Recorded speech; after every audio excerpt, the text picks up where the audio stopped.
Angelica Panganiban may nakakalokang reaksyon kay Ellen Adarna, John Lloyd at Derek Ramsey. Nitong nakaraang mga linggo ay mainit na pinag-uusapan nga sa social media at sa showbiz industry ang hiwalayang Derek Ramsey at Ellen Adarna. Bagamat ikinagulat ito ng napakaraming netizens at mga kasamahan nila sa showbiz, ay patuloy naman ang naging revelasyon ni Ellen sa kanilang naging relasyon. Hati din ang mga naging reaksyon ng mga netizens patungkol dito. Madami ang nagsasabi na mukhang may problema nga itong si Derek dahil halos nga nang nakakarelasyon ito ay naghihiwalay din sila. Yung iba naman ay sinasabing dapat di umano ay hindi lahat ipinopost ni Ellen sa social media, lalo na ang mga naging pangbubuli nito sa asawa.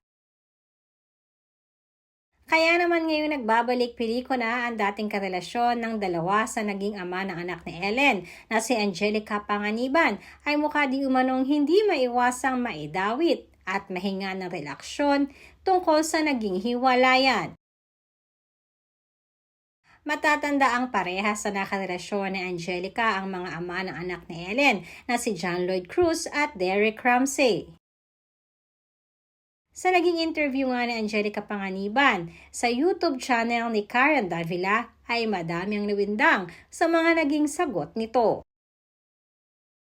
Narito at pakinggan natin ang mga naging pahayag ni Angge. Hey, I'm curious, this is so off mark, but what's interesting with your past is somehow you're intertwined with Ellen Adarna in a weird way.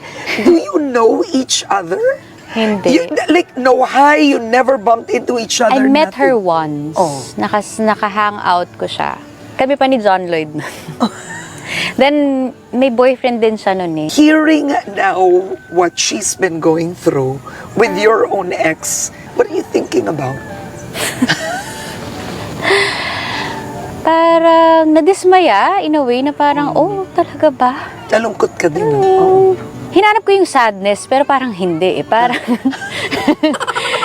noong una, hinahanap ko yung pake ko talaga noong una. May pake ba ako? Wala naman akong pake, pero, yun nga, parang may ano lang ako na, talaga ba? Alam ko kasi 10 years ang agwat namin nung ex ko eh. So, parang medyo, kung 39 ako, so baka, almost 50 na siya. So, parang, nagulat lang ako. Baka yun yung term. Nagulat lang ako na, hindi pala kumalma. Do you think you and Ellen can be friends? I'm curious. Feeling ko, marami kong pag-uusapan. Wag lang niya isi-screenshot ah. Wag lang niya i-record. Hindi pa nga ako na-invite sa group chat eh. Okay, but you are not saying any of this in bad faith, diba? You're being lighthearted Oh about yes. it. Oh, yes. You are. Alam mo, I wish her well. You do.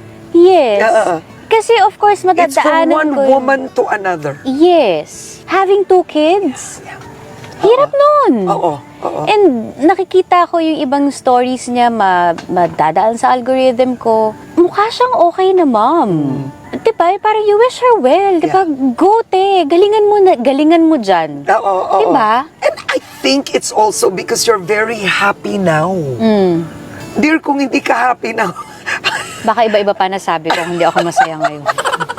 Sabihin ko talaga, ikaw totoo naman, di pa natuto sa akin. Yun, mabibitawan ko yun noon. Noon. Eh, dear, ang radiant mo eh. Kakabilib nga, di ba sabi ko nga sa'yo kanina, sabi ko, kakabilib nga siya, yung tapang niya, parang, wow! Ano eh, para niyang nagawa yung mga hindi ko kayang gawin noon. Oh, you were young. Oo.